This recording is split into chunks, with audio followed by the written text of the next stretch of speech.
Okay झालं सुरू live? करायचं. ओके हो गया लाईव्ह. ठीक आहे. ओके जय भीम मित्रांनो, स्वागत आहे तुमचं आंबेडकराईट टीव्ही, आंबेडकराईट पार्लमेंट आणि BAWS म्हणजेच Babasaheb Ambedkar writings and speeches या फेसबुक पेजेसवरती आणि आंबेडकराईट टीव्ही या युट्यूब चॅनलवरती. याद्वारे आमचा प्रयत्न आहे की बाबासाहेबांची वेगवेगळी पुस्तके, भाषणे, लेख जी महाराष्ट्र गव्हर्नमेंटनी Babasaheb Ambedkar writings and speeches अंतर्गत पब्लिश केलेली आहेत त्यांचा अभ्यास करावा आणि त्याच्यावर सम्यक संवैधानिक अभ्यासू चर्चा करत राहावी. तर हे ओपन सेशन असतं.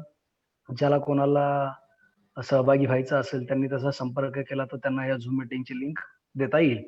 ज्यांना लाईव्ह जमत नसेल तर नगरकर सर तर आपल्याला फुल टाइम म्हणजे एक फ्रेंड गाईड फिलॉसॉफर माझ्यासाठी तरी ते फ्रेंड गाईड फिलॉसॉफर सारखे मिळाले आहेत. बाबासाहेबांच्या कुठल्याही पुस्तकांचा अभ्यास असो किंवा इतर कुठल्याही गोष्टींचा अभ्यास असो, तो अभ्यास करून घेण्याकरता ते पूर्ण वेळ समाजाच्या कामासाठी स्वतःला त्यांनी झोकून दिलेला आहे.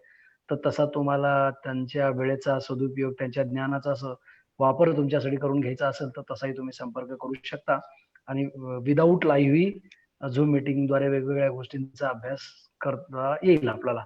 ओके, तर याशिवाय काही तुमच्या सूचना असतील, काही संदेश असेल तर कॉमेंटमध्ये तुम्ही सांगू शकता. आणि जर व्हिडिओ आवडत असेल तर लाईक करत गेलात, कॉमेंट करत गेलात, सबस्क्राईब करत गेलात आणि मॅक्झिमम शेअर करत गेलात तर जास्तीत जास्त लोकांपर्यंत हे पोहोचेल. मी इंग्लिश टू मराठी ट्रान्सलेशन करतो. याद्वारे माझा प्रयत्न आहे की जास्तीत जास्त लोकांना इंग्लिश यावी. कारण ती फक्त लँग्वेज आहे, काही एवढं विशेष नाही त्यात. फक्त वरचेवर आपण ऐकत गेलो शब्द आणि त्यांचे अर्थ, वाक्य आणि त्यांचे अर्थ, तर येऊन जाईल. तर त्याच्याकरता या व्हिडिओचा वापर करून घेता येईल. आणि वेगवेगळ्या घरामध्ये तरुण मुलांनी आपले मोबाईल व्हिडिओ, फेसबुकचे व्हिडिओ ऑन करून घरात सर्वांना बसून हे व्हिडिओ दाखवले तर फायदाच होईल.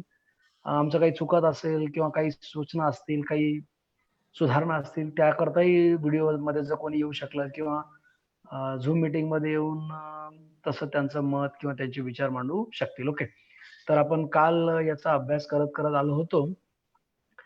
बुक 1 पार्ट 1 बुद्धांचं जीवन आणि शिकवण असं बाबासाहेब फरक करतात. तर सुरुवातीला बुद्धांच्या जीवनाविषयी गोष्टी आलेल्या, तर चॅप्टर 1 आणि चॅप्टर 2 झाला होता त्यातला. तर आता चॅप्टर 3 हिज बर्थ घेऊया. ओके, काय to Shuddhodana was born Siddhartha Gautama and this was the manner of Gautama's birth. काय शुद्धोधनाला सिद्धार्थ गौतम शुद्धोधनापोटी सिद्धार्थ गौतमाचा जन्म झाला आणि अशा पद्धतीने गौतमाचा जन्म झाला. It was a custom among the Shakyas to observe an annual midsummer festival which fell in the month of Ashad. काय इट वॉज अ कस्टम, तेथे एक प्रथा होती अमॉंग द शाक्याज मध्ये, शाक्य लोकांमध्ये, to observe an annual midsummer festival. काय प्रथा होती? ऑब्झर्व करायची म्हणजे कार्यक्रम करायची. काय, कोणता कार्यक्रम? An annual mid summer festival म्हणजे उन्हाळ्याच्या मधोमध दरवर्षी एक समारंभ करायची प्रथा होती. Which fell in the month of Ashadha, जो पडत होता आषाढ महिन्यामध्ये. It was celebrated by all the Shakyas throughout the state and also by the members of the ruling family. तो सेलिब्रेट केला जायचा सर्व शाक्य लोकांद्वारे पूर्ण राज्यभर आणि रुलिंग फॅमिलीच्या सदस्यांद्वारे सुद्धा. It was the usual practice to celebrate the festival for 7 days. ते एक युजुअल पद्धत होती. तो समारंभ 7 दिवस करता सेलिब्रेट करायची. On the occasion, Mahamaya decided to observe on one occasion, Mahamaya decided to observe the festival with gaiety, with splendor, with flowers, with perfume, but without drinking intoxicants. काय अशा एका वेळी ते म्हणजे जे आषाढ महिन्यामध्ये दरवर्षी असा प्रोग्राम व्हायचा, असा फेस्टिवल व्हायचा, असा समारंभ, फेस्टिवलला चांगला शब्द महोत्सव, असा उत्सव व्हायचा, महोत्सव व्हायचा. तर अशा एका उत्सवाच्या वेळी महामाया म्हणजे सिद्धार्थ गौतमाच्या आईने डिसाईड केलं, ठरवलं to observe the festival with gaiety, मोठ्या थाटामाटात तो समारंभ करण्याचं ठरवलं. विथ स्प्लेंडर, भव्यतेने करण्याचं ठरवलं. विथ फ्लावर्स, फुलांनी करण्याचं ठरवलं. विथ परफ्यूम, हे परफ्यूम अस्त्रांनी करायचं ठरवलं. बट विदाउट ड्रिंकिंग इंटॉक्सिकंट्स, पण काय म्हणता येईल त्याला, ते इंटॉक्सिकंट्स न पिता, त्याला काय म्हणता येईल नशा, सर? नशा कुठल्याही प्रकारचा नशा, मदिरापान न करता. मदिरापान न करता, हा त्याला काय शब्द दिला यांनी, म्हणजे याद्वारे मला मराठी शिकणं होतंय आणि ज्यांना इंग्लिश येत नाही त्यांना इंग्लिश शिकणं होईल असं माझं म्हणणं आहे. मद्यपान, कुठलंही मद्यपान न करता. ठीक, ओके. पुढं काय?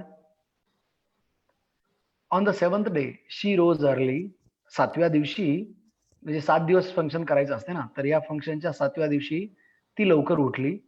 Beth in the scented water, सुगंधित पाण्यामध्ये तिने आंघोळ केली. Bestowed a gift of 4 lakh pieces of money as arms, 4 lakh मोहरा याचे गिफ्ट तिने दान धर्म म्हणून केले. Adorned herself with all precious ornament, स्वतःला सुशोभित केलं सर्व प्रकारच्या महागड्या दागिन्यांसोबत. 8 चॉईसेस फूड, आवडीचे पदार्थ खाल्ले. Took upon herself the fast day vows, काय उपवास करायच्या प्रतिज्ञा तिने केल्या. And enter the splendidly adorned royal bed chamber to sleep, आणि अतिशय भव्यतेने सजवलेल्या राजेशाही शयनगृहामध्ये ती झोपायला गेली. That night Shuddhodana and Mahamaya came together, आणि महामाया कन्सिव्ड. त्या रात्री शुद्धोधन आणि महामाया एकत्र आले आणि महामायामध्ये पुत्र उपजला असं म्हणावं लागेल, नाही का? कन्सिव्डला शब्द गर्भधारणा केली, गर्भधारणा झाली. हा, okay. Lying on the royal bed she fail asleep, काय राजकीय पलंगावरती पडून ती झोपी गेली. While asleep she had a dream, झोपेत असताना तिला एक स्वप्न पडलं. इन हर ड्रीम्स शी सॉ that the 4 world guardian's raised her as she was sleeping on her bed and carried her to the tableland of the Himalayas, placed her under a great sal tree and stood on one side. काय in her dreams, तिच्या स्वप्नामध्ये, शी सॉ, तिच्या स्वप्नामध्ये, शी सॉ तिने बघितले, काय बघितले? The 4 world guardian's raised her, तिने बघितले की 4 जगाचे गार्डियन्स म्हणजे परी म्हणतो आपण त्यांना, चतुर्दिक्पालांनी, चतुर्दिक्पाल असा मराठी शब्द वापरला. आता हे कोणाला कळते चतुर्दिक्पाल? म्हणजे 4 जगाच्या गार्डियन्सला काय म्हणता येईल? रक्षकांनी, म्हणजे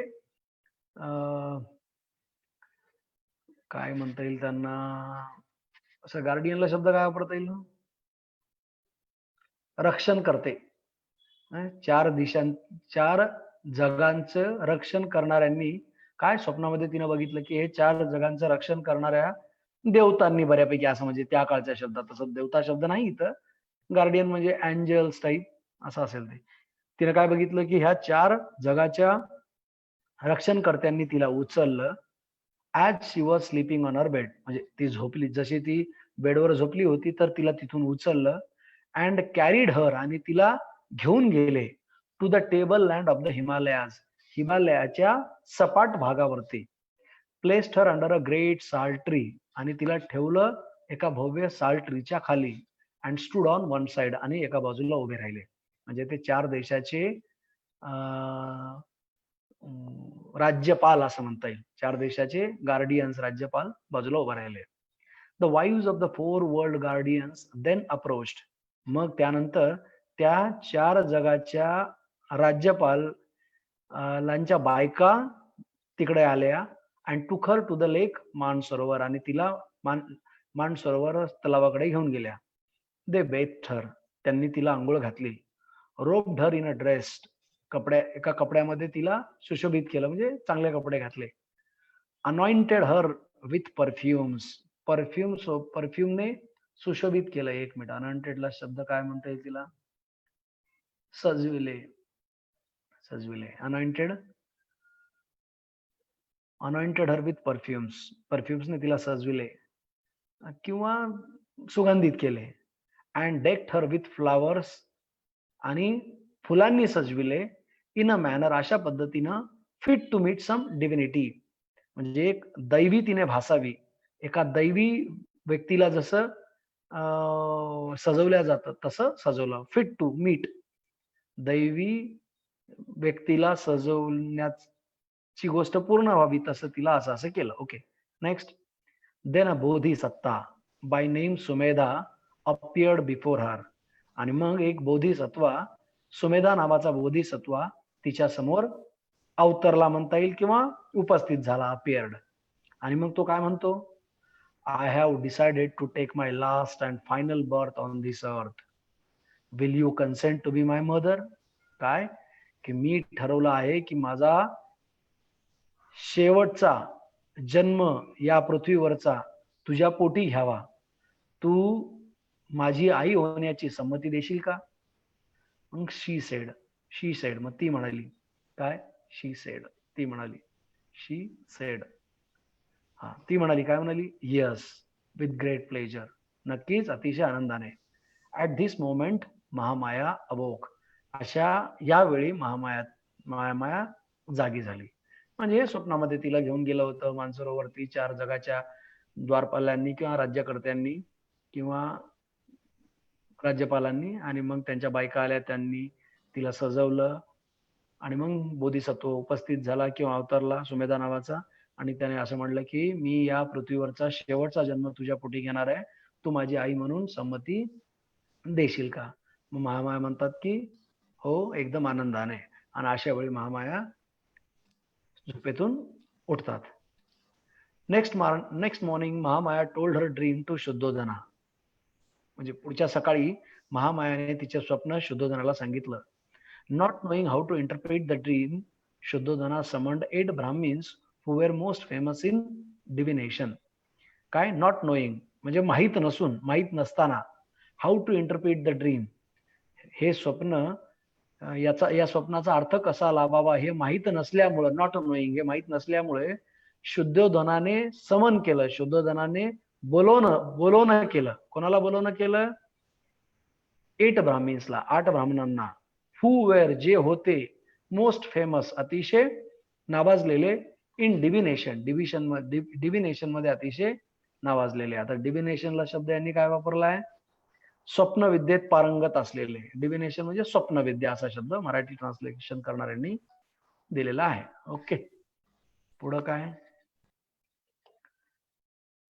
दे were Rama, Dhaga, Lakhana, Manti, Yanna, Suyama, Subhoga, Sudatta, and prepared for them a befitting reception. मग ती 8 ब्राह्मण कोणकोणती होती त्यांची नावं दिलेली आहेत, आणि प्रिपेअर्ड फॉर देम, आणि त्यांच्यासाठी अ बिफिटिंग रिसेप्शन, बिफिटिंग म्हणजे योग्य असं, त्यांच्यासाठी योग्य असं रिसेप्शन म्हणजे स्वागत त्यांचं तयार केलं. He caused the ground to be strewn with festive flowers and prepared high seats for them. He caused the ground, he caused म्हणजे त्यांनी करून घेतलं. त्यांनी कोण? शुद्धोधनांनी करून घेतलं. काय करून घेतलं? Ground to be strewn with festive flowers, एकदम उत्सवाच्या फुलांनी जमीन आच्छादून घेतली. And prepared high seats for them, आणि मग त्यांच्यासाठी उच्च जागा तयार केल्या. He filled the bowls of the Brahmins with gold and silver, त्याने ब्राह्मणांची बाउल्सला काय म्हणता येईल? कटोरा किंवा भिक्षापात्र सोन्यानी आणि चांदींनी भरली. अँड फेड them on cooked ghee, honey, sugar, आणि एक्सलंट राईस अँड मिल्क. आणि त्यांना भरवलं म्हणजे जेव घातलं. काय जेव घातलं? म्हणजे बनवलेलं घी, तूप, हनी, मध, शुकर, साखर आणि एक्सलंट राईस अँड मिल्क. आणि एकदम चांगलं राईस आणि तांदूळ आणि दूध. भात हे असं मी भात भात तांदूळ नाही चालत ना, भात चालतो. भात भात हे असं मी ट्रान्सलेशन करायला चाललं गेलं की जरा त्यालाही डीप जातो ट्रान्सलेशन मध्ये. काय होत असं. नाही. हा इथं ठीक कोणाची आहे ना. चिंता आहे? तुम्हाला ते प्रॅक्टिस व्हावी, हा तुमचा हा हेतू आहे. तुम्हाला इंग्लिश मराठी दोन्ही शिकायचं आहे. आणि हम्म, जर लोकांना फायदा झाला तर झालाच झाला. असं. ही also gave them other gift. मला मराठी शब्द जनरली वापरात येत नाहीत म्हणून मला हे वापरू वाटतात आणि ती सवय लागलेली आहे मला. हा, हा. He also gave them other gift such as new clothes and tawny cows. He also gave म्हणजे त्याने आणखी दिले दुसरे गिफ्ट. कोणते? जसे की नवीन कपडे आणि टाउनी काउज, गायी. आता टाउनीला शब्द काय वापरलाय यांनी? टाउनीला शब्द वापरलाय काही नाही, नुसत्या गायी म्हणले. टाउनी म्हणजे आता उंचवाल्या किंवा मोठ्या मोठ्या असं म्हणता येईल. टाउनी काय किंवा चांगल्या प्रतीच्या असं असेल काहीतरी. 15 काय? When the Brahmins were propitiated, Shuddhodana related to them the dream Mahamaya had and said, "Tell me what it means." काय? When the Brahmins were propitiated. Propitiated ला शब्द काय वापरला यांनी? की संतुष्ट केल्यानंतर. जेव्हा ब्राह्मण संतुष्ट केल्या गेली, मग तेव्हा शुद्धोधन रिलेटेड टू देम, शुद्धोधनाने रिलेट केलं म्हणजे सांगितलं त्यांना महामायाला जे स्वप्न पडलं होतं ते स्वप्न. अँड सेड आणि म्हणाला, शुद्धोधन म्हणाले, काय म्हणाले? Tell me what it means. सांगा मला याचा काय अर्थ आहे. द ब्राह्मीन सेड, ब्राह्मीण म्हणाले, बी नॉट अँशियस, काळजी म्हणजे काळजी वाहू होऊ नका किंवा काळजी करू नका. You will have a son, तुम्हाला एक पुत्र होईल. And if he leads a householder's life, आणि जर तो एका गृहस्थाचं आयुष्य जगला तर he will become a universal monarch, मग तो एक बनेल वैश्विक राज्यकर्ता. And if he leaves his home, आणि जर त्याने घर सोडून दिलं, आणि जर त्याने त्याचं घर सोडून दिलं, and goes forth into a homeless state, आणि एका बेघर अवस्थेत गेला, बेघर अवस्थेत म्हणजे घर नसलेल्या अवस्थेत गेला. अँड बिकम अ संन्यासी, अँड बिकम्स अ संन्यासी, आणि जर संन्यासी म्हणला तर काय? ही विल बिकम अ बुद्धा, तर तो एक बुद्धा बनेल. बुद्धा म्हणजे कोण? मग त्याचं मिनिंग दिलंय, अ डिस्पेलर ऑफ इल्युजन्स इन द वर्ल्ड. जे काही इल्युजन्स आहेत ते जगातले इल्युजन्स नष्ट करणारा तो बनेल बुद्धा. इल्युजन्सला यांनी शब्द काय दिला? अंधकार. इल्युजन म्हणजे अंधकार म्हणलाय, पण त्याला संभ्रम म्हणावं लागेल नाही का? इल्युजनला अंधकारपेक्षा भ्रम भ्रम. भ्रम, संभ्रम, भ्रम नाही का? हम्म. तर जगातला संभ्रम दूर करणारा असा बुद्ध होईल. पुढं, bearing the bodhisattva in her womb like oil in a vessel for 10 lunar months, Mahamaya, as her time of delivery was coming nearer, desired to go to her parents' home for delivery. काय? bearing the bodhisattva in her womb, ते बोधिसत्वाला तिच्या गर्भामध्ये सांभाळत, like oil in a vessel, पात्रामध्ये जसं तेलाला सांभाळल्या जाते तसं त्या बोधिसत्वाला तिच्या गर्भामध्ये सांभाळत, फॉर 10 लुनार मंथ्स, 10 चंद्राच्या महिन्यात करिता. चंद्राच्याच म्हणावं लागेल, त्याला दुसरा शब्द काय दिला यांनी चांगला, मी शिकून घेतो. नाही, डायरेक्ट 10 महिने म्हणून टाकले यांनी, ते लुनार नाही, सोलार नाही. नाही, ते गडबड केली ना त्यांनी. लुनारच म्हणायला पाहिजे, कारण चंद्र कॅलेंडर वेगळा आणि सोलर कॅलेंडर वेगळा. चंद्र कॅलेंडर 28 दिवसाचा, तर 10 महिने होतात 280 दिवस. आणि जर असे 10 महिने म्हटलं तर ते जास्त होतात, मग लोक गोंधळात पडतात. थांबा ना, असे 10 महिने म्हणजे किती होतात? 5 आणि 5, समजा आपण 30 आणि 30 घेतले तर हे 17 18 180, 360 आणि 365 जवळपास. नाही सॉरी, किती झाले ते? 10 महिन्याचे 300 दिवस होतात. हा हा हा 10 आणि महिन्याचे 5 महिने एक एक वाढवायचं 305 होतात. 305. हा हा आता हे 280 आणि 305 म्हणजे याचा अर्थ 25 दिवस, 1 महिना जास्त होतो जवळपास. हा. आणि मग ते होते गडबड. आणि मग आणि मग लोक सांगतात रे, काय सांगतात माहितीये हा का, 10 महिने पोटात राहिले बघा, 10 हा महिने, हा हे आत्ताचे 10 महिने समजतात. हा आणि हे मराठी ते ट्रान्सलेशन कॅल्क्युलेशन वगैरे वाल्यांनी काही येत नाही. किंवा आणि जे करत नाही तो गडबड. करत नाही आणि बहुधा लोक करत नाही. आणि धम्मप्रचारक कोण, ज्याला काही शिक्षण बिक्षण मध्ये इंटरेस्ट नाही आहे, होऊन झाले काले म्हणते खूप उन्हाळे क्या करते, पोट्ट काही बरोबर राहत नाही, तर त्याला कोणतंच काम दुसरं जमून नाही राहिलं, मस्त्या करून राहिलं, तर मग करून टाका त्याला भनते. अशा स्वरूपाचाही दृष्टिकोन एक आहे. त्यामुळे जे अभ्यास शिकत नाही, म्हणजे शिकत नाही किंवा अभ्यास करत नाही, हुशार नसतात, ते लोक भंते होतात. 2-4 गाथा पाठ केला की ₹1000 रोजी बिलकुल तय आहे. हे ऍक्च्युली सो कॉल्ड चातुर्वर्ण्य धर्मामधले संन्यासी असे होतात. आपल्यामध्ये नाही व्हायला पाहिजे. उलट आपल्यामध्ये जो सगळ्यात विद्वान आहे तो व्हायला पाहिजे, याला नाही का? खूप बरोबर आहे. त्यांच्या परीक्षा व्हायला पाहिजेत. नाहीतर काय, ते उलट मग गोंधळ होऊन जाईल आपलाही, की जसं हो. संन्यासी म्हणजे ते त्यांच्याकडचे ते कपडे काढले की झाले संन्यासी, पाया पडावं लागतं. हो इकडे चिवर टाकले की पाया पडावं लागेल आपल्याला, असं नाही का? करतातच ना. हा. आज असंच आहे. आता आज चिवर घेतो आणि लगेच असा आशीर्वाद द्यायला लागतो हातावर करून दुसऱ्या दिवशी. आता तुम्ही तुम्ही एकदम कॉन्फिडेंटली म्हणू शकायलात, हे मी म्हणू शकत नाहीये. आपण माझ्या डोक्यात आहे किंवा असे होतच असतील, कारण त्यांची असेच काय होतात. म्हणतात, हा, त्यांचं शिक्षण असे काय, आणि होतात. शिक्षण असायला पाहिजे त्यांचं, त्यांच्याकडे डिग्र्या पाहिजेत, ते तर नाही का? बरोबर आहे. नाहीतर आहेत काही डिग्रीवाले पण आहेत. काही लोक हम्म, PhD वगैरे करून करून करतात काही, पण ते खूप कमी आहेत, संख्यामध्ये कमी आहेत. पण PhD मुळे शिक्षण म्हणजे हे शिक्षण येतं किंवा शहाणपणा येतं हे काही नक्की नाही बरं. नाही, तेही नाही, बरोबर नाही. हा, पण किमान ते तरी पाहिजे ना, हा किमान ते तरी.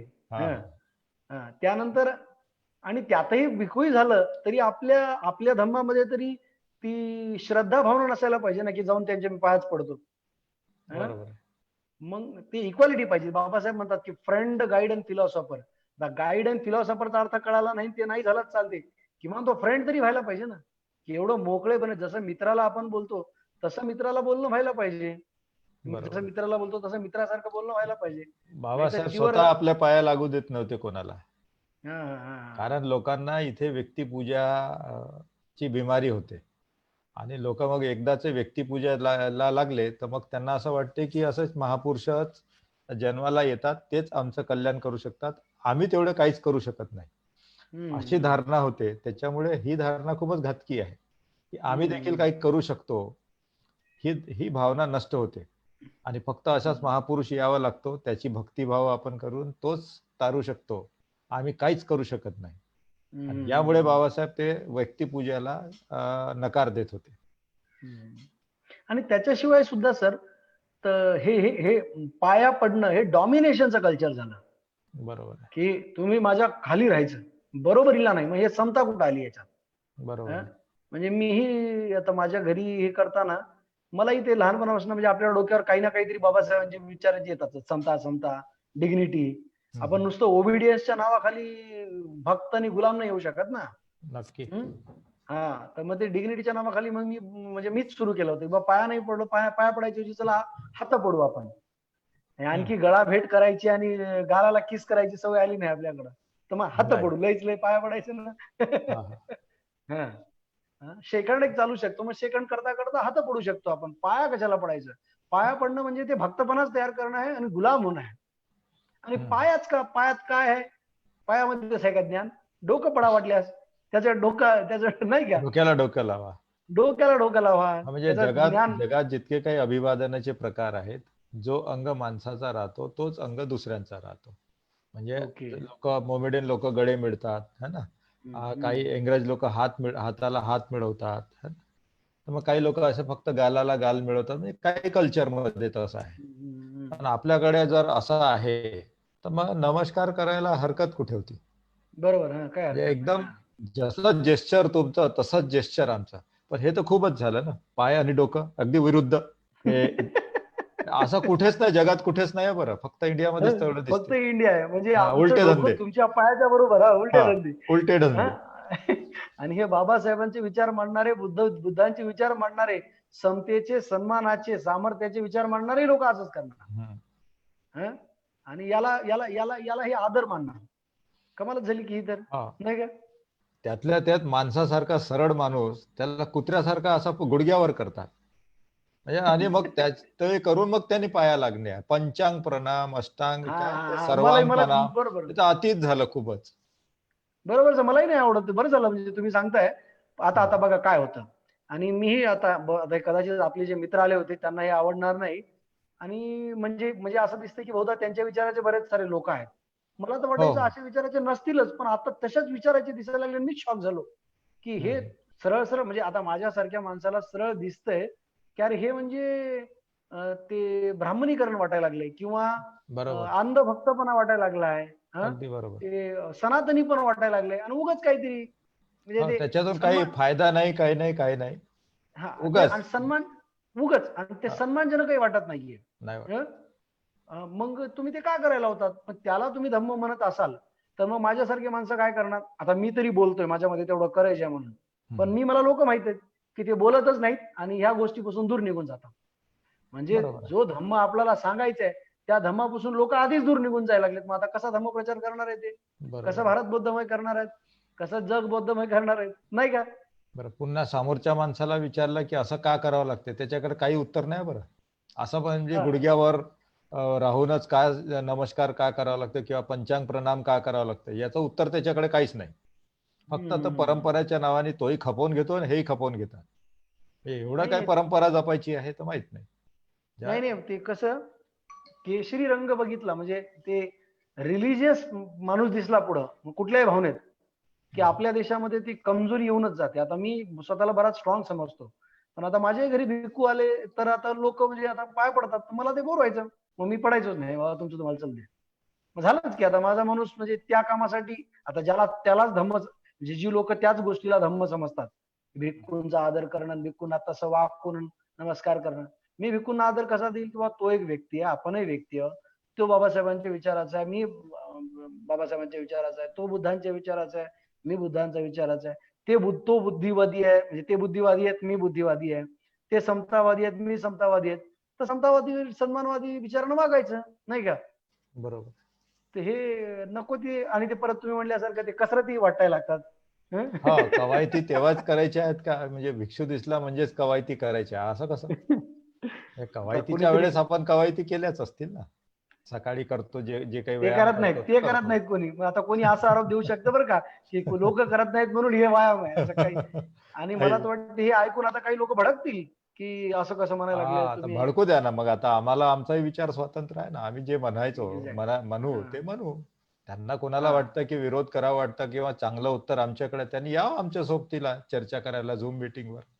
असंच लाईव्ह वर हम्म. यावं वाटल्यास. आणखी चांगल्या हो गोष्टी लोकांना समजून सांगावं. हो त्यांनी चालेल ना. समजून सांगावं हा, आम्हाला की त्यांनी आमचं कसं समजावून चुकत सांगावं. आहे. हा हो. हा नाही बरोबरच आता आहे खरंच. आम्ही अज्ञानी, ते अज्ञानी. आता काय करा, आम्ही वैज्ञानिक दृष्टिकोनातून विचार करतो, कोणत्याही गोष्टीचा कार्यकारण भाव जाणतो. आमची बस बस पद्धत आहे. बस. आणि ज्याला कुणाला नाही वाटतं की नुसतं चुकीचा वैज्ञानिक धर्म. नाही. हा हा नुसतं म्हणजे वैज्ञानिकही करतो आणि समतावादी, सन्मानवादी, सामर्थ्यवादी विचारानं करतो की हे बरोबर. समतावादी आहे काय, हे सन्मानवादी आहे काय, हे सामर्थ्यवादी आहे काय. बरोबर आहे. आपलं काम आहे की नाही, आपल्याला सगळ्यांना सन्मान द्यायचा हा. आहे, सगळ्यांना समता द्यायची, हा, कोणाचा सगळ्यांना अनादर तर सामर्थ्य आपण द्यायची. नक्कीच करत नाही ना. कोणी हे करू हा नका असंही त्यांना म्हणत नाही. फक्त आम्ही ते एवढं करत नाही. आम्ही आणि थोडं त्याला करणार नाही. हा आणि कोणी आणि मग आम्हाला ह्या समजावून सांगतही नाही ना की का करावं. अशा प्रश्नांचे उत्तर तो देत नाही. कारण तो जो कोणी धम्म प्रचारक आहे, तो मित्र असला पाहिजे, तो गाईड असला पाहिजे. तर आमचं काम आहे त्यांना प्रश्न विचारणे, त्याचं काम आहे उत्तर देणे. तर असं हो उत्तर तो देत नसेल तर काय, गाईडच नाही आहे. गाईडच नाही तर भिक्खू कसा किंवा प्रचारक कसा? प्रश्नांचे उत्तर तर त्याला गाईड करणेच आहे ना. आणि जर बरोबर करत आहे. नसेल तर तो गाईड नाही आहे. गाईड नाही ढोंगी ढोंगी मित्र. आहे, ढोंगी. ढोंगी आणि मित्र तर ढोंगी आहे. नाहीच आहे. हा हा हा नाही ढोंगी आता कसं कोणी असा आरोप करू शकतो ते मुद्दाहून ढोंगे झाले का, ते प्रयत्न करायला लागले. हा आपण तो कदाचित तेवढा बेनिफिट ऑफ डाऊट देऊया की चला मुद्दाहून ढोंगी होत नाही. बरोबर. हम्म? पण तेवढे कॅपेबलही नाहीयेत. मग जर लोकांचं आज आज सन्मान ज्ञानालाच आहे, हो. आज सन्मान ज्ञानालाच आहे, तर मग त्यांच्याकडे ते ज्ञान आणि त्याच्या पुढं काय म्हणता येईल त्याला ते आचरण. पहिले तर बरोबर आहे. डोक्यात ज्ञान पाहिजे आणि त्या ज्ञानानुसार दुसऱ्याला आदर करणारं आचरण पाहिजे, दुसऱ्याला सन्मान देणारं आचरण पाहिजे, दुसऱ्याला सामर्थ्य देणारं आचरण. तर ह्या 2 गोष्टी दाखवा त्याच्यात, आपण आदर करू त्याचा. तर त्यातला ढोंगी का बरं म्हणायचा, आता हाही प्रश्न आहे की नाही. मी ढोंगी जर म्हणतो तर त्याला का बरं म्हणायचा. एखाद्या माणसाने चाटी केली आणि चिवर टाकलं, कोणी रोखून राहिलं का आता चिवर करायला आणि चाटी करायला? काही यंत्रणा आहे का आपल्याकडे? नाही, काहीच काही यंत्रणा फेसबुकवर नाही. फेसबुकवर तर आता एक म्हणते जे अशी हिरोगिरी करायला लागलेत. हा. मी उलट भारी म्हणतो त्यांची हिरोगिरी, की Baba he is the best version of bhikkhus नावडेज. यांचं चूक आहे की बरोबर आहे मला सांगा, मग बघू आपण. अच्छा. तर बरोबर आहे ते. आणि हे असं होणारच आहे गोंधळ. हा, बोला की. हा, मग मग लोक जर अभिनय करत असतील, म्हणजे भिक्खूचा अभिनय करायला काय लागतं? एक चिवर लागतं, 2-4 थोडेसे गाथा त्यांचे पाठ करून घ्यायच्या आणि चाटी करून घ्यायची आणि लोकांमध्ये फिरायचा. तर याला बहरूपिया नाही म्हणायचं का? याला ढोंगी नाही बरोबर म्हणायचं का? का? मग बाकी त्याचे बरोबर आहे निकष सर. काय आहे? ते निकष लावले नाही तर तेव्हापर्यंत जेव्हा निकष लागत नाही तोपर्यंत आपण त्याला बहुरूपियाच समजायला पाहिजे. म्हणजे फक्त चिवर चाटी पाहून आपण ते म्हणायचं की हो बा, हे हा भिक्खूच आहे, तर हाही तर आमचा मूर्खपणा झाला. कारण भिक्खू हा एक संघाचा सभासद असतो आणि जोपर्यंत ते ऑथेंटिसिटी त्याची आपल्याला जमत नाही तर कुठे डोकं गहाळ ठेवायचं का आपण? कुठे डोकं वाकवायचं का? कारण आम्ही जेव्हा संघवंदना म्हणतो तिथे अठ्ठपुरुष पुग्गला म्हणतात. तर तो संघवंदना म्हणजे एक तर संघाचा तो सभासद असला पाहिजे. जो कोणी आपल्याकडे भिक्खू होतो तो कुठल्या संघाचा आहे तपास आहे का? आपल्याकडे नाही आहे. आणि पुन्हा तो आणि अठ्ठपुरुष पुगला असेल तर मग तो आदरास पात्र आहे. आता हे तर पुढे गेलं सर. हा. हे तर पुढे गेलं. माझं म्हणणं, एखाद्या चातुर्वर्णीय धर्म पालन करणाऱ्या माणसाने विचारलं किंवा आमच्या धर्मामध्ये जसे साधू भिक्खू होतात तसंच हे तुमचे भिक्खू साधू भिक्खू सारखे नाहीत काय? मग आमच्याकडचे साधू जसे फसवायलेत लोकांना तसेच हे फसवत आणि भुलवत नाहीत का? तर त्याचं काय उत्तर द्यावं आपण? बरोबर की नाही? तसंच झालं की. आणि हे बरोबर आहे. कसं, मी ह्या भाषेत का वापरतोय? बुद्धिस्ट माणसानंच विचारलं. आता समजा मी बुद्धिस्ट आहे जन्मानं, मी विचारलं की लोक काय म्हणणार? तुम्ही भिक्खूंचा अपमान करायला लागला. चला, मी म्हणत नाही. मला कोणी दुसऱ्यानं प्रश्न असा विचारला तर मी काय उत्तर देऊ मग? नाहीत का हे भिक्खू दुसऱ्या धर्मामध्ये जसे साधू होतात, धर्मगुरू होतात आणि लोकांना भुलवतात, तसंच झालं की हे. हम्म? मग ते निकष काय आहेत की हे योग्य तोच साधू आहे, लोक कल्याणकारीच साधू आहे आणि बाबासाहेब जसं म्हणतात तसं फ्रेंड, गाईड अँड फिलॉसॉफर आहे काय? तर त्याची तपासणी व्हायला पाहिजे ना तशी. बरोबर की नाही सर? बरोबर आहे. नाही तर मग हे असे जे राजाकडे आले होते जसे ब्राह्मण, तशाच प्रकारे आपल्याकडे येतात भिक्खू. तर मग आता ते तसेच होणार नाही का? यथोच्छ हो, भोजन त्यांना खायला मिळते आणि दान दक्षिणा मिळते. हा यांचाही तसंच तो चालू तोच आहे सर व्यापार आता. आहे ना. यांचाही व्यापार हा जो ब्राह्मण आहे. आणि पुन्हा एक एक ब्राह्मण माणूस जर चिवर चाटी करून तुमच्या घरी आला, तुम्ही काय म्हणाल? हो, आणि समजा तुम्हाला ब्राह्मणही आहे. फिरवून तुम्हाला धम्म सांगायला लागला, मग आता तुम्ही कसं हम्म. पकडणार की तो चूक आहे की बरोबर आहे? मग तुमचं बरोबर मार्गदर्शन आहे सर. चुकून जाईल. मग बरोबर. भिक्खू हा योग्य संस्थेद्वारा जर प्रमाणित नसेल तर त्याला भिक्खू मानायचं का आणि त्याला आपल्या घरात घ्यायचं का? हाही प्रश्न आहे. म्हणजे बरोबर आहे सर. एकीकडे खरंच. बाबासाहेब म्हणतात की आपल्या कुठल्याही संस्थेच्या प्रमुख स्थानी तुम्ही सुरुवातीच्या काळाला ब्राह्मणाला ठेवू नका. आता धर्मापेक्षा प्रमुख आणि भिक्षूपेक्षा प्रमुख कोण होते? मग इथे जर ब्राह्मणाचा शिरकाव झाला तर आपण त्याला कसं रोखणार?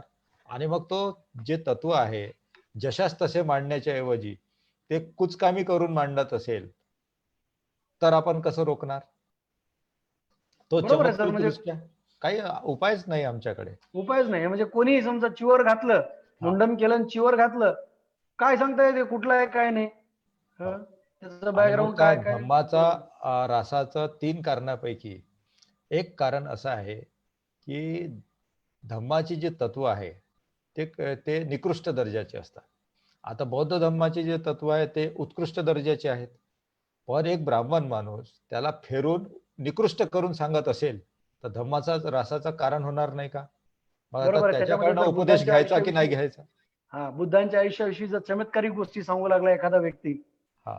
तर मग नाही का हा, म्हणजे आता बुद्धांचा. ब्राह्मणाच्या मुखातून आपण धम्म ऐकायचा का? आणि या सर्व घोड तर ब्राह्मणांनीच केलेला आहे. जे बुद्धाचा शुद्ध धम्माला फेरून सांगण्याचं काम हे ब्राह्मणांनीच केलेलं आहे. कारण बुद्धाचा धम्म हा समतावादी आहे, माणसाच्या सर्व सकल मानव जातीच्या कल्याणाचा आहे. पण असाच तुम्हाला ब्राह्मणी आणि वैदिक धर्म दिसतो का? तर ते अभ्यास करून तुम्हाला लक्षात येईल. आहे त्याच्यात चॅप्टर की ब्राह्मणी धर्माचे तत्व कोणते. चतुर्वर्ण त्याचा पहिला म्हणजे एक तर तो ग्रंथ प्रमाणवादी, दुसरा तत्व त्यांचा चतुर्वर्णवादी आहे. हे येईलच, याच पुस्तकात येणार आहे काही काही थोडा समोर येऊन. तर अशा प्रकारे आपल्याला म्हणजे भिक्षू हा कोण हे तर सुनिश्चितच पाहिजे. सुनिश्चित म्हणजे फिक्स एजन्सी पासूनच आला पाहिजे. बरोबर तो सर. जर एक वेळ संघाचा सभासद नसेल तर तो भिक्षूच नाही. बरोबर, म्हणजे एक वेळ बुद्धिस्ट कोण आहे हे नाही तपासलं तरी चालते, पण भिक्षू कोण आहे हे तपासायलाच पाहिजे, नाही का? नक्कीच नाही तर कोणी नक्कीच. उडून जाऊ शकतो. चुकीचा धर्म प्रचार करणारे लोक तुमच्या घरात येतील, तुमचे डोकं खराब करतील. हो.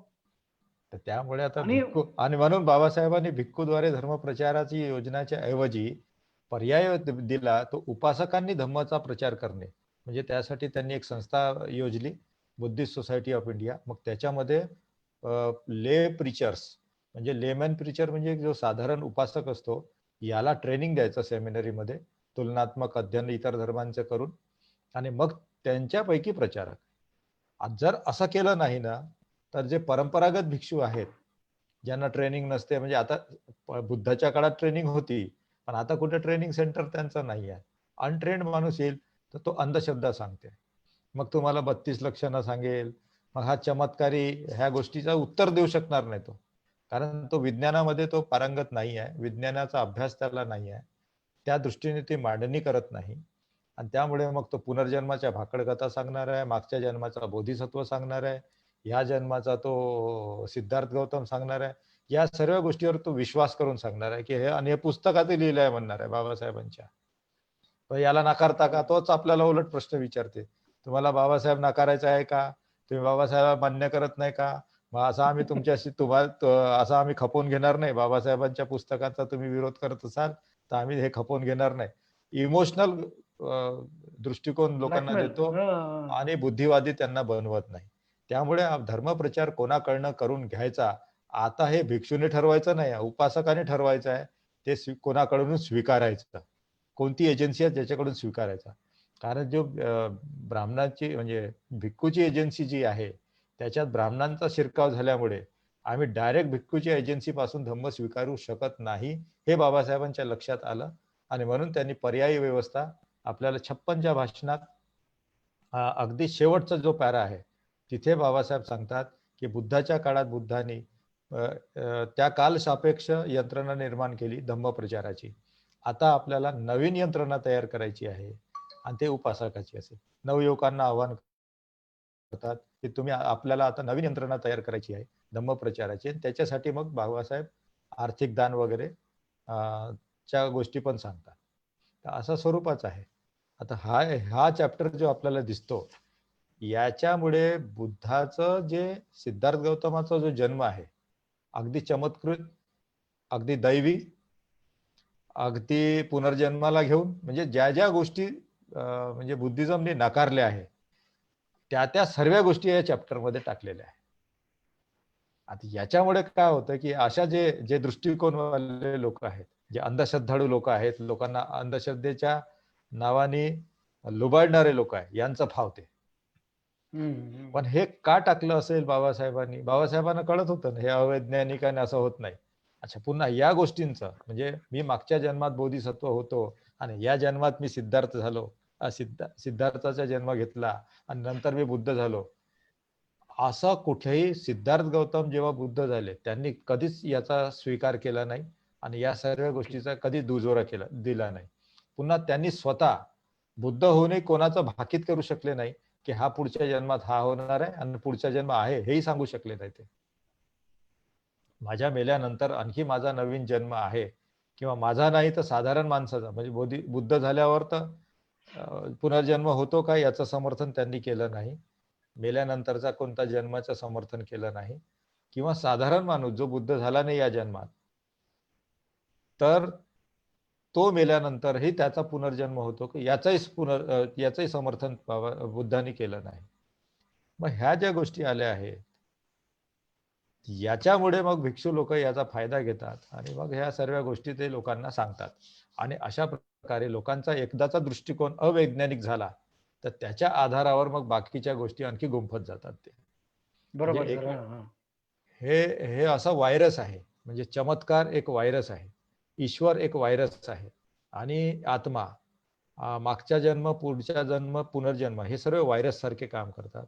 एकदा हे डोक्यात शिरले की माणूस पूर्ण अंधश्रद्धेच्या गर्तेत राहतो, आणि अशा सर्व अंधश्रद्धेच्या लोकांना ठगण्याकरता हे पुरोहितगिरी आणि आता भिक्खूगिरी देखील काम करत आहे. म्हणजे मी जे अनुभवाने सांगतो, लोकांना जर पाहिजे असेल तर मी पुन्हा उदाहरण देतो. अशा अनेक उदाहरणं आमच्याकडे नाही आहेत. नाही सर, लोक मलाही म्हणायला लागलेत. आता मी व्हिडिओ करतोय ना, तेव्हापासून माझे मित्रही एवढे म्हणायला लागलेत की अरे बाबा, खरंच भिक्खू म्हणजे आता ते नवीन पुरोहित शहीद झाल्यासारखी झाली आपल्या धम्मामधली. आणि ते वाटायच लागलंय तसं, की आता एखादा भिक्खू आला तर आता इव्हन माझ्याकडनं तो अपेक्षा करेल की मी त्याचा आदर करावा, पाया पडावा आणि हे पडावा. भिक्खू आहे तर काय असायला पाहिजे? भिक्खू आहे तर माझी अपेक्षा अशी की बाबा तुम्ही विद्वान असायला पाहिजे. मग आपण एक प्रश्न घेऊया आणि त्या प्रश्नाचं उत्तर काय त्याच्यासाठी चर्चा करूया. बघा, कशाला पडायचे एकमेकाचे. ख्रिश्चन फादर म्हणतात की बायबल मधला कुठला एका प्रश्न असेल तर तुम्ही विचारा. ते प्रोत्साहित करतात तुम्हाला की विचारा, प्रश्न विचारा. तुम्ही नक्की प्रश्न घेऊन आले पाहिजे माझ्याकडे, नक्की मी तुम्हाला उत्तर देईन. म्हणजे ते प्रोत्साहित करतात की तुम्ही काही बायबल संदर्भात, जीजस संदर्भात, याच्याशी संबंधित तुम्ही प्रश्न विचारा. त्याच प्रकारे जो धम्मप्रचारक आहे तो देखील लोकांना प्रवृत्त करतो की त्यांनी देखील धम्माचं ज्ञान जाणून घेण्याकरता त्यांनी प्रश्न करावे. त्याचे जे काही डाऊट्स असतील ते दूर करण्याकरता या प्रचारकांचा वापर केला पाहिजे. तर हे ते करत नाही. म्हणजे आता भिक्षूला तुम्ही प्रश्न विचारले ना, तर तुम्ही जास्त शहाणे झाले का असं उत्तर राहते त्याचं. हो हो, असं आहे. तर याला काय उत्तर म्हणावं देण्याच्या मग? पेक्षा तुम्ही आता तर आम्हाला प्रश्न करणार का म्हणे, नाही, आमचं पण ज्ञान असा, तपासणार का म्हणे. हा, हे असा प्रश्न म्हणजे वर्चस्ववादी प्रश्न आहे सर हा. हा हा, हे मग समतावादी विचारांची माणसंच नाही म्हणायला गेली मग. बरोबर आहे. हं? उलट समतावादी माणसानं कुठलाही प्रश्न असो, कसाही प्रश्न असो, त्याचं उत्तर द्यायची तयारी ठेवायला पाहिजे. हा, त्यांचा वेळ जात असेल तर वेळ न घालवता ते दुसरीकडे गेले तर चालतात, पण प्रश्न खोडून नाही टाकू शकत. किंवा नकारायला नाही पाहिजे. म्हणजे अशा पद्धतीने तरी रिप्लाय नाही देऊ शकत की आमचं ज्ञान तपासता का. आता हे म्हणजे वेगळंच झालं. आता तपासायचं, मग ठीक आहे, तपासायचंय तुमचं खरंच बुद्ध धर्माचं ज्ञान आहे की नाही सांगा बरं, का उगाच तुम्ही फेकायला लागले. आणि त्याच्याही पुढचा प्रश्न, खरंच बुद्ध धर्म कामाचा आहे काय? खरंच बुद्ध धर्म जगाच्या फायद्याचा आहे काय? जसं बाबासाहेब प्रस्तावाने परिचयामध्येच म्हणतात, बुद्ध धर्म खरंच निराशावादी असेल, मग कशाला तुम्ही लोकांना निराश करायला? मग याचे उत्तर द्यायला पाहिजे ना त्यांनी, नाही का? परिचय भागात तसं नाही म्हणत की निराशावादी आहे, प्रश्न करतात की आहे का. लोकांना, हा हा, लोकांना म्हणजे वाटतो ना, म्हणजे काही तो अबोधांना वाटतो. फॉर्म्युला वापरला तर होतो. अच्छा, हा. एक त्याच्या अगोदर एक सिच्युएशन देतात की जाती जरा मरण पुनर्जन्म हे जर दुःख असेल तर याच्यावर बुद्धही काय करणार, याला रोखू शकत नाही ना. जो जन्माला आला तो म्हातार होणार आहे, रोगी होणार आहे आणि मरणारही आहे. याला बुद्धही रोखू शकत नाही, धम्माचे कुठलं सूत्रही रोखू शकत नाही. नाही, पण सर त्यामुळे तो शब्द, निराशावादी होईल. हो बरोबर. पण आता तो शब्द, तो तिथं मला म्हणजे आलं लक्षात की बा अबोध म्हणतात की ते निराशावादी वाटतो, म्हणजे किमान ह्या तत्वानं तरी. पण आता तो शब्द सापडला म्हणून मलाही काय वाटायला लागलं की अरे, बाकी इतरही गोष्टीत बुद्ध धर्म खरंच निराशावादी किंवा सप्रेसिव्ह रिलीजन आहे का? की विनिंग इन्स्टिंक्ट जे राहतं, तर ते बुद्ध धर्मात आहे की नाही? एखादी गोष्ट अचीव्ह करायची आपल्याला, तर ते किलर विनिंग इन्स्टिंक्ट म्हणतात बघा. बरोबर आहे. हा, तर ते आहे की नाही बुद्ध धर्मात? का बुद्ध धर्मामध्ये जाऊ द्या, आरामात राहा, होईल ते होईल असं म्हटलं तर आपण हरून जाऊ ना, नाही का? बरोबर आहे, बरोबर आहे. मग तसा धम्म आहे का हे सांगा मला लोकांनी. त्याच्यात एक बुद्ध एक वीर्य नावाचा एक सद्गुण आहे, त्याला किलर इन्स्टिंक्टच म्हणतात. एकदा तुम्ही निश्चित केलेलं ध्येय आहे ते प्राप्त केल्याशिवाय मागच पाहायचं नाही, एवढं ते इन्स्टिंक्ट जबरदस्त असतं. बस, आता हे सांगायला पाहिजे ना कोणतरी. आमचं ज्ञान तपासल्या काय म्हणल्यावर. अगदी बरोबर. एक्झॅक्टली. तर कारण मला वाटायला लागलं होतं तसं की यार खरंच म्हणजे आपण समता आणायची, शांत राहायचं, पण असं म्हणता म्हणता दुसऱ्याला समता आणायची नाही, दुसऱ्याला शांत राहायचं नाही. तो उलट समजा म्हणू लागला की अरे जग डॉग इट डॉग वर्ल्ड आहे. लोक म्हणतात की world is dog it dog world, म्हणजे काय? कुत्र्यानं कुत्र्याला खायचं जग आहे. तर भाऊ, मी जर खाल्लो नाही तुला तर तू मला खाऊन टाकशील, मी तुला हरवलं नाही तर तू मला हरवशील. मग मी काय करतो, माझं माझं मी जिंकायचा प्रयत्न करतो. मग तू मला विषमतावादी म्हण, वर्चस्ववादी म्हण, काही कर. मग बरोबर. अशा विचारानं जर लोक जिंकत असतील तर आपला किती समतावादी सन्मानवादी धम्म असला, विचार असला, तर मागेच पडू ना आपण. कारण अगदी. समतेच्या आधी सामर्थ्य असायला पाहिजे ना. हो, सामर्थ्याशिवाय समता काय कामाची. बरोबर आहे. तर असं मी शोधत होतो याच्यात. बघा आता तुमच्याकडनं भेटलं उत्तर, त्याला आणखी जरा एक्सप्लोर करावं लागेल. कारण दुसरा प्रश्न विचारायच्या आधीच माझ्या डोक्यात प्रश्न आला, किंवा दुसऱ्यानं हा प्रश्न विचारला तर आपल्याकडे काही उत्तरच राहणार नाही ना. नक्कीच. हा. आपल्या बुद्धिस्ट माणसाकडे उत्तर असले पाहिजे, तेव्हाच आपण लोकांची मनं जिंकू शकू. अनेक लोकांना आपल्याला बौद्ध करून घ्यायचा आहे, असाही उल्लेख बाबासाहेबांनी त्या 56च्या भाषणाच्या शेवटच्या पॅराग्राफमध्ये आहे, की आपल्याला अनेक लोकांना सोबत घ्यायचा आहे. त्या अनेक लोकांना सोबत घेण्याकरता आपल्या मिळकतीचा 20वा भाग नवीन यंत्रणा तयार करण्याकरता, म्हणजे आता ही प्रचाराची यंत्रणा इतरांपर्यंत आपल्याला धम्म जो पोहोचवायचा आहे. आता भिक्षू तर पोहोचवत नाहीये. भिक्षू कुठे आहे, तर बौद्ध लोकांकडेच कर्मकांड करण्याकरता येत राहतात. ते तुमच्याकडे गब्बमंगल संस्कार करतील, ते तुमच्याकडे जन्मसंस्कार करणार, ते तुमच्याकडे म्हणजे असे वेगवेगळे मृत्यू संस्कार, विवाह संस्कार, हे ब्राह्मणांचे धंदे आहे. आणि हे काम करणे भिक्खूचं काम नाही आहे. याच्यासाठी तुम्हाला पान नंबर 344, 42, 44 याच्यात मिळेल. ब्राह्मण आणि भिक्खू याच्यात तुलना केलेली आहे या ग्रंथामध्ये. मराठी हिंदीच्या पुस्तकात मिळेल ते तुम्हाला. तर तिथे तुलना केलेली आहे. तर हे जे संस्कार विधी करणे हे ब्राह्मणाचं काम आहे. जसं इथे आलेला आहे, हा बर्थ जन्माशी संबंधित आहे. आता इथे कसं सुरुवातपासून म्हणजे कुठलंही कर्मकांड काम करायचं असलं ह्या राजा शुद्धोधनाकडे, तर प्रत्येक छोट्या छोट्या कामासाठी तिथे ब्राह्मण येतो. मग अशाच प्रकारे आज भिक्खू करायला लागत असेल, तर ब्राह्मणांमध्ये आणि भिक्खूमध्ये फरक काय राहिला. आणि जर भिक्खू हा ब्राह्मणांसारखा होत असेल तर तो त्याज्य आहे, तो भिक्खू राहिलाच नाही, तो ढोंगी आहे. म्हणजे तो म्हणून त्याला ढोंगी म्हणायचा. म्हणजे बुद्ध धम्मात एकतर यायचं आणि बुद्धिस्ट कामं न करता ते सर्व संस्कार विधी करत असेल आणि त्याच्यातून दान गोळा करून जर तो उपजीविका चालवत असेल तर तो ढोंगी आहे, तो बुद्धिस्ट भिक्षू नाही. म्हणजे निकष आहे ना तिथे. ह्या चॅप्टरमध्ये, या पुस्तकामध्येच त्याचे भिक्षू कसा असला पाहिजे आणि ब्राह्मण कसा असतो अशी तुलना दिलेली आहे. तर आपल्याला निश्चित करता येते. आणि जर भिक्खू हा ब्राह्मणांसारखा वागत असेल तर 22 प्रतिज्ञामध्ये पण आणखी एक प्रतिज्ञा आहे. ती प्रतिज्ञा अशी आहे की मी ब्राह्मणाच्या हातून कुठलेही कर्मकांड करणार नाही. आता ब्राह्मणाची व्याख्या काय, जो कर्मकांड करतो तोच ब्राह्मण. जर भिक्षू कर्मकांड करत असेल तर तो भिक्षू राहत नाही, तो ब्राह्मण होऊन जातो किंवा कर्मकांडी होऊन जातो. आम्हाला कर्मकांडी भिक्षूच्या हातूनही करून घ्यायचे नाही आहे आणि ब्राह्मणाच्या हातूनही करून घ्यायचे नाही, असा त्याचा अर्थ आहे. इथे बारीक सारीक गोष्टीच करता, म्हणजे महामायाला स्वप्न पडलं तर ब्राह्मणाला बोलवा, आणि ब्राह्मण मग काय सांगेल तो ब्राह्मणच सांगणार. ह्या सर्व स्टोरीज ज्या ह्या स्टोरी आहेत, या स्टोरी काही बुद्धांनी सांगितलेल्या स्टोरी नाही आहे. कारण बुद्धांनी आपल्या जन्माशी संबंधित कुठलाही डाटा गोळाच केला नाही आणि करूही दिला नाही. आणि पहिल्या संगीतीमध्ये बुद्धाच्या जीवनासंदर्भात डाटा गोळा केलाच गेला नाही. आणि म्हणून इथे पोकळी राहिली. आता बुद्धाच्या जीवनासंदर्भात डाटा गोळा केला गेला नाही, ते पोकळी आहे. त्या पोकळीला भरून ठेवण्याचं काम, म्हणजे पहिल्या संगीतीमध्ये बुद्धाच्या जीवनाशी संबंधित काहीच गोष्टी गोळा केल्या गेल्या नाही. तर नंतरच्या भिक्षू लोकांनी ह्या बनवलेल्या कथा आणि बुद्धाला चिटकवून दिलेल्या कथा असं आपल्याला याच्यातून दिसतं. कारण हे अजिबात बुद्धिवादी नाही आहे. पण या कथा तिथे बाबासाहेब आणखी इथे प्रस्तावनामध्ये म्हणतात की मी बुद्ध घोषाकडनं काही गोष्टी जशा तशा, जो नाटकीय रूपांतर आहे बुद्ध घोषाचा. आता नाटकमध्ये थोडंसं काय होतं की आम्हाला थोडंसं वस्तूंना असं थोडंसं वाढवून सांगावं लागतं, थोडंसं चांगलं लोकांना आकर्षक वाटावं म्हणून यासाठी थोडे असे नाटकीय रूपांतर करतात. थोडंसं मुद्द्यांना एम्फसाइज करावं लागतं, थोडं जास्त जोर द्यावा, ड्रामा करावा लागतो. तर अशा ड्रॅमॅटाइज करताना ह्या सर्व कथा नंतरच्या लोकांनी जोडलेल्या. वास्तवात असंच झालं का, असं नाही.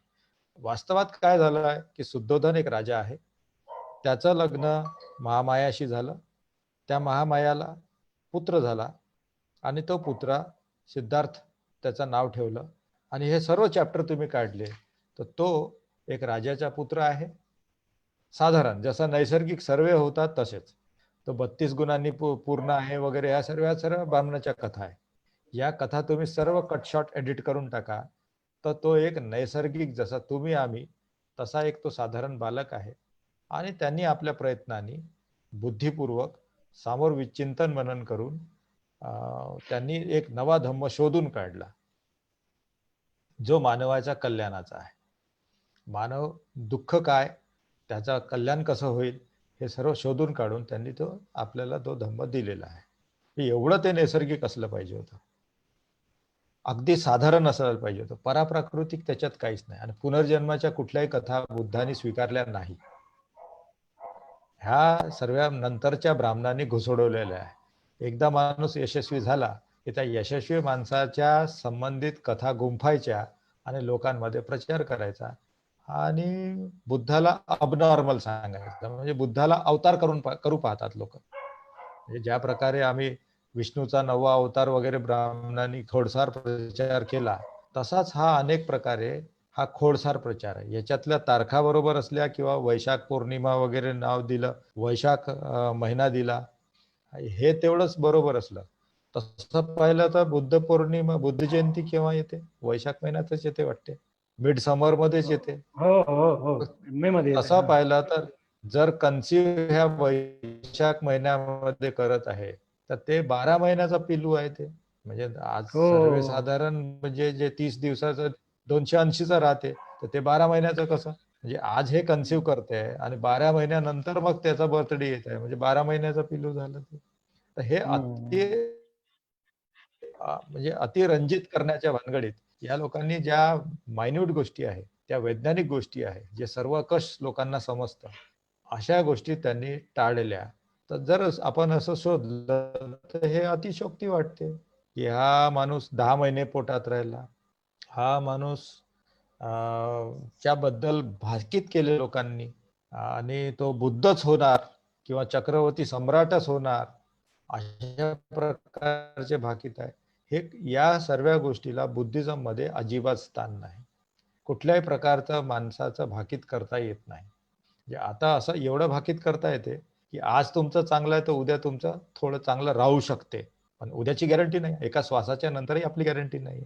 त्याच्यामुळे कोणीच कोणाची काही गॅरंटी देऊ शकत नाही. पुढचा क्षण कसा येईल सांगता येत नाही.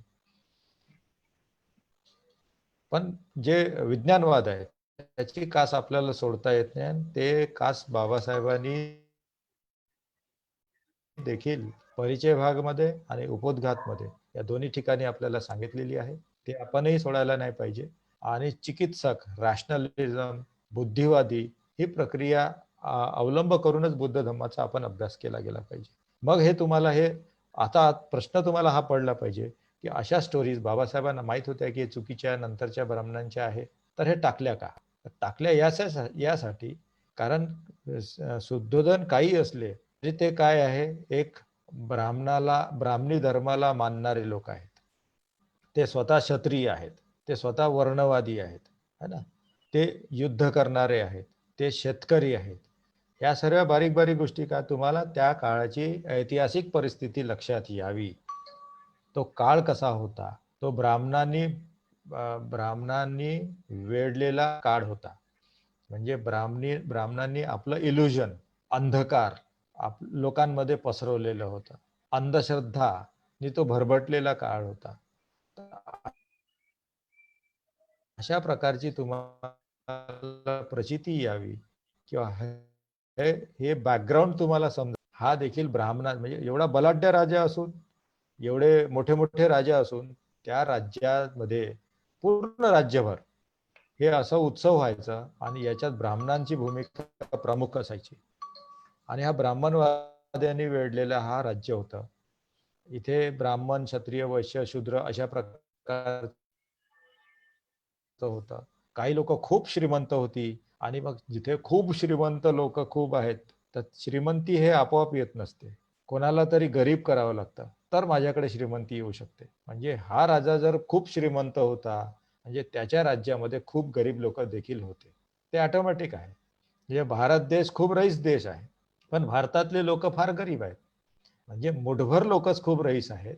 सारी संपत्ती मुठभर लोकांकडे आहे आणि अधिकतम लोकांची जी संपत्ती आहे ती त्यांच्याकडे आहे. कोणत्या पद्धतीने गेली तो अभ्यासाचा विषय आहे. पण जे देशाची संपत्ती आहे देशांच्या लोकांपर्यंत पाहिजे होती, पण ते देशाची संपत्ती काही फक्त मुठभर लोकांपर्यंत सीमित आहे. तशाच प्रकारे या राज्यामध्ये देखील राजा जो असतो त्याच्याकडे भरपूर संपत्ती आणि लोकांकडे पाहिलं तर काहीच संपत्ती नाही. मग आता त्यांना त्यांच्या शेतात काम करावं लागत होतं, म्हणजे इतका रईस होता तो राजा. तर तिथं आपल्याला आर्थिक परिस्थिती पण समजायला लागते आणि त्याच्यातून आपल्याला धार्मिक परिस्थितीचा समज होतो आणि धार्मिक मान्यता काय होत्या. म्हणजे महामायाला स्वप्न पडतात, मग तिच्या डोक्यात स्वप्न कसे पडतात, जसा व्यवहार राहतो तसे स्वप्न पडतात. तुमच्या अंधश्रद्धात्मक तुमच्या डोक्यात भरलेलं असेल, तुमचे स्वप्न देखील तसेच राहणार. आता इथे चतुर महाराजिक किंवा तो वर्ल्ड गार्जियन नावाचा जो व्यक्ती आहे, तर असे 4 लोक आले, तिचा खाट उचलून घेऊन गेले. मग हिमालयाच्या उंचावर एखादं लेवल जागा होती तिथे गेले. मग त्यांच्या बायका आल्या, म्हणजे 4 ते जे वर्ल्ड गार्जियन होते त्यांच्या बायका आल्या आणि मग त्यांनी सर्व असं उठापटक, म्हणजे जे काही व्यवहारात कथा कहाण्या ह्या ब्राह्मण लोकांनी सांगितल्या त्यांना, तेच तिच्या डोक्यात धारणा. आणि तीच मागच्या जन्माचा ह्या जन्मात येतो कोणीतरी, मागच्या जन्माचा बोधिसत्व किंवा मागच्या जन्माचा तो हत्ती, मग ह्या जन्मात तो माणूस होणार आहे, अशा सर्व कथा रंगवल्या. ह्या अतिशयोक्ती आहे, हे काव्यात्मक आहे, हे अतिरंजनपणा आहे. अजिबात वर्तमानच्या मॉडर्न माणूस हा मानूच शकत नाही, अशा गोष्टी आहेत. अशा गोष्टींनी हे सर्व रचलेलं आहे. आणि इथे हे टाकलं यासाठी की तुम्हाला त्या काळात कुठल्या प्रकारच्या अंधश्रद्धा चालायच्या, ब्राह्मण कशा प्रकारचं डोकं लोकांचं खराब करायचे याची प्रचिती यावी, यासाठी या सर्व गोष्टी आपल्याला इथे टाकलेल्या आहेत. हे समजून घेण्याला बरं आहे, पण असंच झालं होतं असं मानणं चुकीचं आहे. कोणत्याही वैज्ञानिक दृष्टिकोनाचा अजिबात हे पटणार नाही आहे. हे अतिरंजनपणा आहे, काव्यात्मक आहे. याला आणखी कोणता शब्द रूपकात्मक आहे, भरलेला आहे. मिथक आहे. ह्या सर्व गोष्टी इथे लागू होतात. बरोबर नाही, बरोबर ना. नाही बरोबर, यातून आता माझ्यासारख्यानं तर ते डायरेक्टच मान्य केलं असतं की हा बाबा तिला पडलं स्वप्न आहे. ते स्वप्न कसं पडतात त्या काळात, त्यावेळी तसा काळ होता आणि त्या काळामध्ये तिला शिकवलं गेलेलं असणार की हा कोणीतरी पुनर्जन्म घेऊन आपल्या पोटी जन्माला येईल आणि तो मग कोणत्या आईला वाटतं की आपलं पोरग शूरपराक्रमी व्हावं, विद्वान व्हावं, तसं तिची अपेक्षा, ते स्वप्न आहे तिचं. त्यामुळे हे काही खरं तर मानता, म्हणजे तसं झालं असं म्हणताच येत नाही. किंवा चला तिला स्वप्नही तसं पडलं, पण जशा धारणा असतात तसे स्वप्न पडतात. बस बस बस. मग आता ते बोधिसत्व कोण, सुमेध नावाचा बोधिसत्व कोण, आता माहित नाही. आता त्यावेळेच असेल काय आहे का सर त्याची पार्श्वभूमी दिलेली कुठं? नाही, नंतरच्या लोकांनी रचलेल्या कथा आहेत त्या. आता बुद्धच व्हायचे आहे, तर मी बुद्ध होणार आहे, हा बुद्ध संकल्पनाच नवीन आहे. या इतिहासात कधीच याच्या अगोदर बुद्ध संकल्पना आली नव्हती. बोधिसत्व देखील संकल्पना आली नव्हती. हे बुद्धांनीच बोधिसत्व आणि बुद्धाची संकल्पना दिली. नंतरच्या लोकांनी त्या संकल्पना घेऊन आम्ही सांगितलं होतं आणि ते म्हणजे महापुरुष झाला की त्याच्या भाकीत आम्ही केलं होतं, ते महात्म्य मग आम्हाला पण मिळते की आम्ही सांगितलं होतं बघा, ब्राह्मणांनी केलं होतं बघा. हे असं लोक महात्म्य गुंडाळण्याकरता या सर्व नंतरच्या कथा आहेत. हा बरोबर, म्हणजे ते सुमेधही नंतरचे आहेत, बोधिसत्वही नंतरचे असतील. आधीच्या बुद्धांच्या आधी तर कोणी नसणारच आहे, कारण बुद्धांच्या आधी दुसरे कोणी बुद्ध नव्हतेच झाले. त्यामुळं हे याला मिथकच म्हणता येईल. जे जसं बाबासाहेब म्हणतात की हे नंतरच्या भिक्खून जोडलेलं आहे का, तर सहस्र हे नंतरच्या भिक्खून जोडलेल्या गोष्टी वाटतात. ओके, मी तर तसं मानतो. हा, 8 ब्राह्मणांना बोलवलं ठीक आहे, कारण त्यावेळची तशी परिस्थिती होती. 8 ब्राह्मणाला बोलवलं असेल म्हणजे ते चातुर्वर्ण मानणारे होते, तशा धार्मिक विधी मानणाऱ्या होत्या. आणि त्यातून हे कळतं की ब्राह्मणांना केवढं वर्चस्व होतं तिथं. म्हणजे ते काय म्हणता येईल, त्यांना वेगळा शब्द काय म्हणता येईल, ते केशरी रंगाचे कपडे घातले की लगेच सोने आणि चांदी भेटतात त्यांना. हो, ते आहे ना इथे. हा. शहद आहे, त्यांना चांगलं खीर आहे, आणि हा. पैसे पण आहे, मध नवीन आहे, कपडे पण आहे. हा, नवीन कपडे शहद पण आहे, पण आहे. मध आहे, तूप हा आहे, साखर आहे, भात आहे, दूध आहे. हा अच्छा. हा हा, गायी आहेत, हा. नवीन आणि कपडे गाई आहेत, पण आहे. गायी आहेत, गायी पण हा, आहेत. असा धंदा कोण स्वीकारणार नाही, आणि काही न करता फुकट लोकांना लुबाडू लुबाडू खाणे, आणि काही कथा सांगायच्या, म्हणजे काही काही सांगून द्या, काही फरक पडत नाही, सांगून द्यायचा. आताही करतात ब्राह्मण, तेव्हाही करायचे. तर हा हा जो ब्राह्मणी पद्धती आहे, त्याच्यात हे अशी पद्धती आजही लोक ब्राह्मणाला दान देतात, आणि ते कोणताच धंदा करत नाही. त्यांची कुठली परीक्षा होत नाही बरं, एंट्रन्स एक्झाम नाही, काही नाही. साधारण तुम्हाला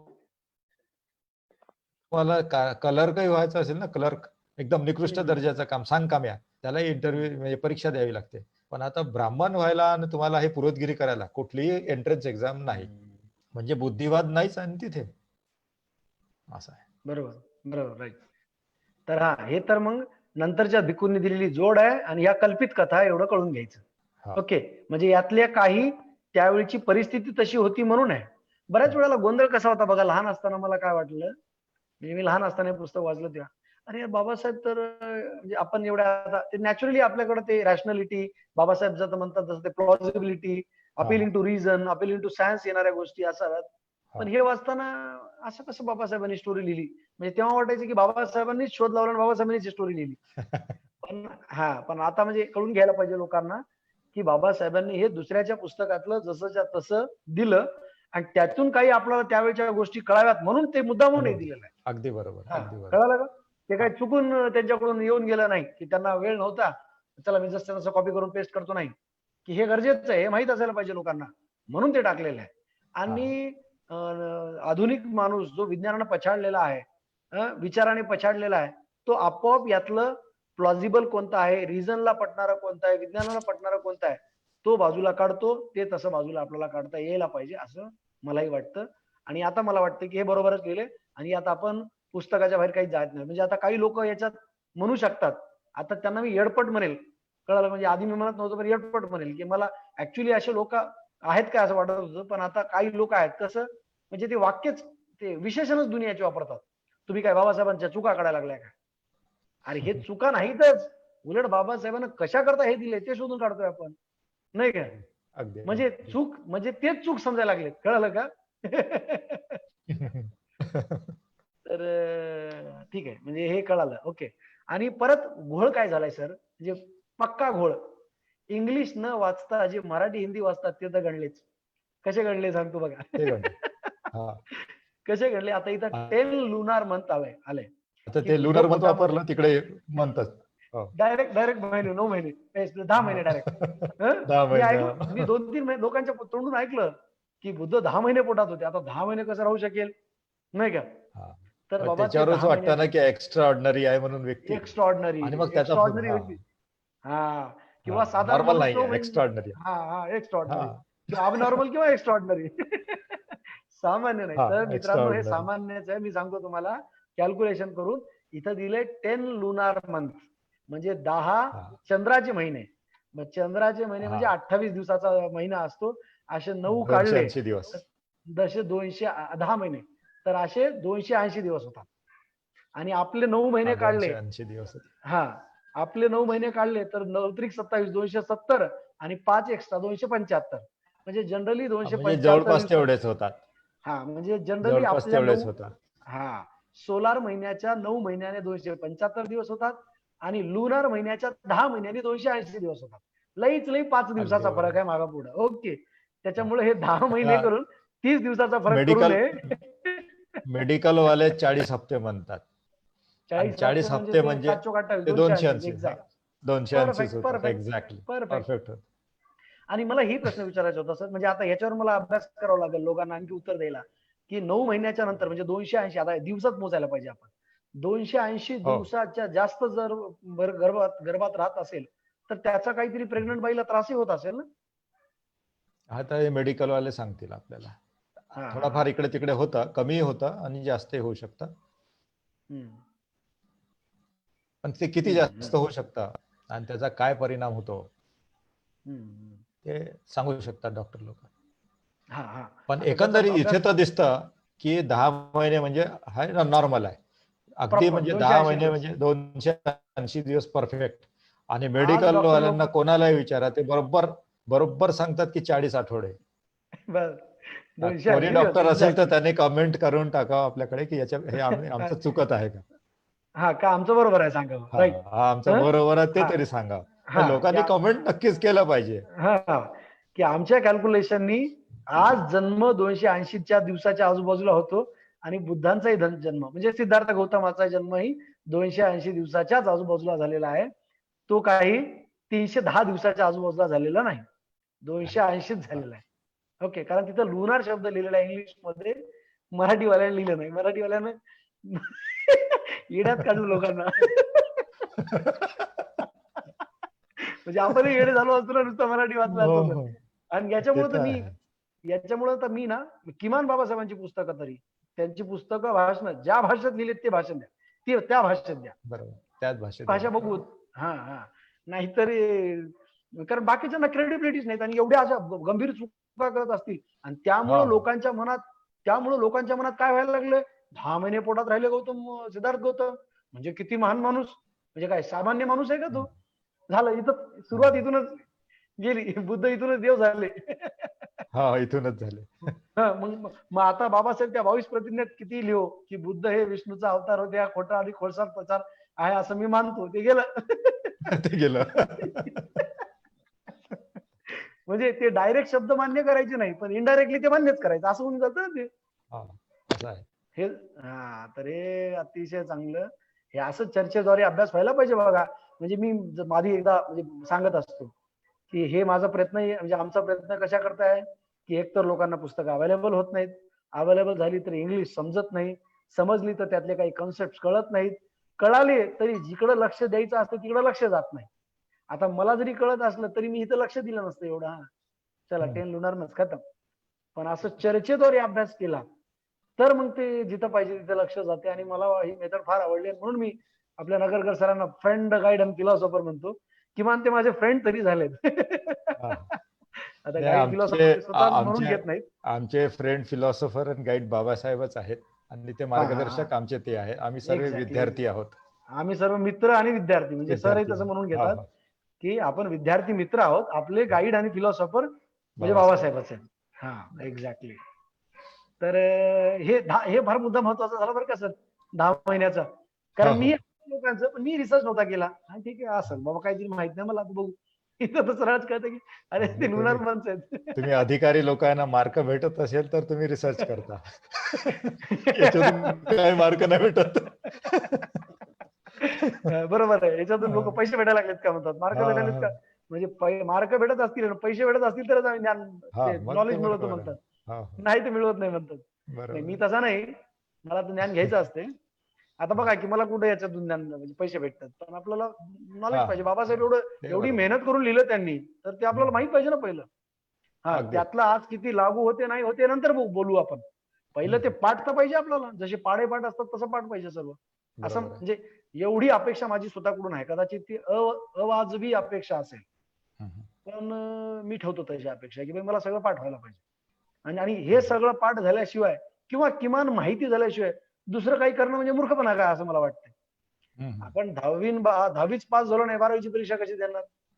बाबासाहेबांची पुस्तकच वाचलो नाही तर बाबासाहेबांची चळवळ कशी करणार. काय राहते चळवळ, कशाला चळवळ म्हणलं बाबासाहेबांनी. बरोबर आहे. अनेक लोक पुस्तकं बाबासाहेबांच्या वाचत नाही तरी आंबेडकरवादी. हा हा, हा. वादच म्हणून माहित नाही, घेतात. आंबेडकरवाद काय आहे माहित नाही पण हा, आंबेडकरवादी. बस हा हा हा.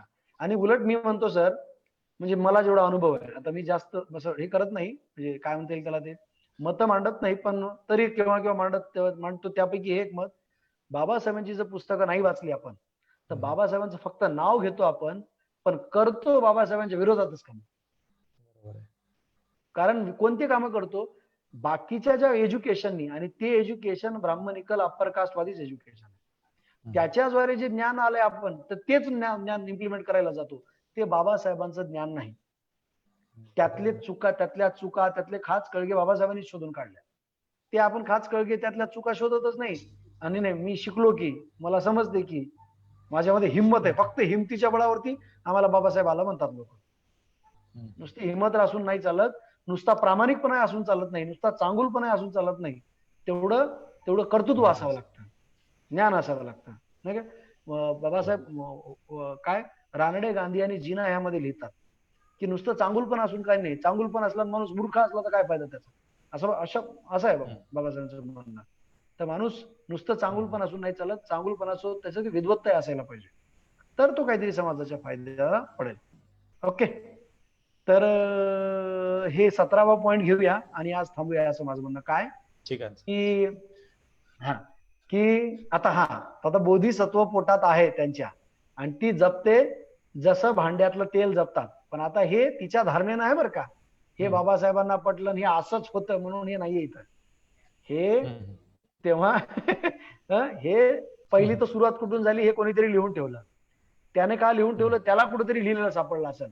मग सुरुवातीला ज्यानं लिहिलं त्यानं का लिहिलं असेल, त्याच्या डोक्यात असेल की हा आता बुद्ध झालेले आहेत, एवढे महान व्यक्ती झालेले आहेत, तर ते अतिशय म्हणजे एवढा महान माणूस अतिशय महान पद्धतीनं जन्म घेतला म्हणून त्याचा गवगवा म्हणून ते अतिरंजितपणा म्हणून ते लिहिलेलं आहे. आणि बाबासाहेबांनी हे आपल्याला माहित व्हावं म्हणून ते लिहिलेलं आहे. कळलं का? असं लिहिलेलं आहे, हे एवढंच माहित व्हावं याकरता लिहिलंय. त्यातलं ते चूक आहे हेही आपल्याला कळायला पाहिजे, तरच आपण बाबासाहेबांचे अनुयायी म्हणू, नाही तर मूर्ख अनुयायी ठेवू आपण, नाही का? की जर आपल्याला जर कळत नसेल की बाबा हे जसं बाबासाहेब म्हणतात हे प्लॉजिबल वाटत नाही, हे रिझनला पटणार नाही, आणि तरी आपण म्हणून आहे ना हे इथं लिहिलेलं आहे म्हणून बरोबर आहे, तर मूर्ख ठरवू आपण मग, नाही का? म्हणजे बाबासाहेबांचा इथंच झाला सत्यानाशच बाबासाहेबांच्या विचारांचा. एवढं बाबासाहेब ते उपोद्घात लिहून देतात त्या प्रोलॉग मध्ये की विज्ञानानं झपाटलेला माणूस विचाराने विज्ञानाच्या तंत्रज्ञानाने झपाटलेला माणूस त्याला पास्ट आणि प्रेझेंट मध्ये सुसंगती आणण्यासाठी प्रयत्न करतो, तर ते कुठं सुसंगती यायला लागली? आणि परत एखादी लिहिलेली गोष्ट ती ती लॉजिकल आहे का, रॅशनल आहे का, सायंटिफिकली आहे का, ती आताही प्रूव्ह करून देता येऊ शकते का, किंवा आताही तशी होते का, हे चेक करावं लागतं. किंवा तेव्हा तशी होती काय, नाही तर नाही नाही नाही असं लिहिलं, असं कसं राहते, लिहिलेलं म्हणून राहते काय? लिहिलं तर काही लिहिलं जाऊ शकतं, म्हणजे कमालच झाली. आणि इथूनच कळतं की काही लिहिलंय म्हणून, की बाबा बुद्ध जन्मण्याच्या आधीच त्या, आता ते तर स्वप्न आहे होतं म्हणून ते तर काय जरा मान्य करता येते. समजा तिथं स्वप्न म्हणायच्या ऐवजी डायरेक्ट म्हणलं असतं की बुद्धा ते काय महामायाच्या समोर कोणी ते काय बोधिसत्व आले आणि ते म्हणाले, असं जर लिहिलं असतं तर मग तर गोष्टीच झाली असते. स्वप्न म्हणजे आपल्याला स्वप्नातच आले ना ते, स्वप्नात आले, प्रत्यक्ष नाही आले. स्वप्नात आले म्हणून थोडंफार तरी आपण मान्य करतो ना, किंवा चला स्वप्नात आले. जर तिथं लिहिलं असतं की प्रत्यक्षात आले होते तर मग आले असतील काय, तर आपल्याला सरळ म्हणावं लागते की हे आले नसतील, हे कोणाला तरी वाटलं नंतर मग त्यांना लिहिलं ते, नाही का? बरोबर. स्वप्न तर काही पडू शकतात, जे धारणा असते समाजाची म्हणजे त्या धारणेनुसार त्यांचे स्वप्न राहतात. बरोबर. आता स्वप्नामध्ये मी हवेत उडायला लागलो, मग काय ते म्हणून बरोबर आहे का ते? स्वप्न तर काही पडते. ओके, तर मग इथं काय लिहिलंय की जसं भांड्यामध्ये तेलाला जपल्या जाते तसं महामायाने बोधिसत्वाला स्वतःच्या पोटात 10 चंद्राच्या महिन्याकरता जपलं, म्हणजे 280 दिवस जपलं. आणि आणि as her time of delivery was coming nearer, आणि जशी तिची डिलिव्हरीची वेळ जवळ येत होती, desire to go to her parents home for delivery, जशी येत जवळ होती तेव्हा त्या महामायाने डिझायर केली, इच्छा व्यक्त केली डिलिव्हरीसाठी तिच्या आई वडिलांच्या घरी जाण्याकरता. अड्रेसिंग हर हजबंड, तिच्या नवऱ्याला बोलत, म्हणजे त्याला अड्रेस करत, संबोधित करत, शी सेड, ती म्हणाली, शी सेड काय म्हणाली ती, I wish to go to Devadaha the city of my father, मला देवदाहाला माझ्या वडिलांच्या शहराला जायची इच्छा आहे. ओके, पुढचं घेऊन टाकतो सर एक मिनिट. ठीक आहे. पुढचं काय, रिप्लाइड शुद्धोधना, याच्यावर शुद्धोधना काय रिप्लाय देतात, Thou knowest that thy विशेष will be done. Thou म्हणजे यू, नोएस्ट म्हणजे जाणतेस. आता ऍक्च्युली हे बिब्लिकल लँग्वेज आहे ही असं म्हणावं लागेल नाही का. बिब्लिकल लँग्वेज बाबासाहेबांनी घेतली. तर काय दिलं याच्यात की थाऊ नोएस्ट म्हणजे तुला तू जाणतेस की तुझ्या जशा तुझी अपेक्षा इच्छा आहेत त्या पूर्ण पूर्ण केल्या जातील, तुझ्या इच्छा पूर्ण केल्या जातील. मग having seated her in a golden palanquin borne by couriers, he sent her forth with a great retinue to her father's house. काय गोल्डन प्लॅनेक्यून काय म्हणता येईल त्याला सर, आता मराठीच वाचतो मी. बगीचा आहे. नाही हो, हे आहे ना पालखी. पालखी मग काय पालखी, हा. सोन्याच्या पालखीत बसून. आता कुरिअर म्हणजे वाहून नेणाऱ्या सोन्याच्या पालखीत बसून शुद्धधनाने मोठ्या लव्याजम्यासहित तिला तिच्या पित्याच्या घरी पाठविले. ओके. विथ ग्रेट रेट्युने म्हणजे लवाजमा, मोठ्या लव्याजम्यासहित तिला तिच्या वडिलांच्या घराकडे पाठवले. तर इथपर्यंत आज थांबूया आणि बाकीचं आता पुढे बघूया. तर ओके, शेवटी एवढंच म्हणेल मी प्रेक्षकांना की तुम्हाला याच्यावर काही सूचना असतील, काही संदेश असतील, काही आमचे मतं पटतही नसतील, विचार पटत नसतील, आमचा अभ्यास चुकत असेल तर तुमचं स्वागतच आहे की झूम मीटिंग मध्ये तुम्ही आमच्या यावं. लाईव्ह वरही येता येईल, प्रायव्हेट वरही येता येईल. आणि नगरकर सर तर दिवसभर यासाठी म्हणजे 24 तास त्यांनी स्वतःला झोकून दिले यात. तर तसं दिवसभर अभ्यास त्यांच्यासोबत करता येईल, चर्चा करता येईल. ओके. आणि लाईव्ह वरही करता येईल. तर तसं तुमचं स्वागतच. कमेंटही करता बाकी व्हिडिओ येईल. आवडत हा आणि तशाशिवाय तुम्ही कमेंटही करू शकता. पण बाकी व्हिडिओ आवडत गेले तर तशाही तुम्ही कमेंट करत गेलात, लाईक करत गेलात, सबस्क्राईब करत गेलात, शेअर करत गेलात तर जास्तीत जास्त लोकांपर्यंत पोहोचेल असं आमचं म्हणणं. त्याच्यामुळे एवढं बोलूया आणि थांबूया. Okay. Jai Bhim. Good night.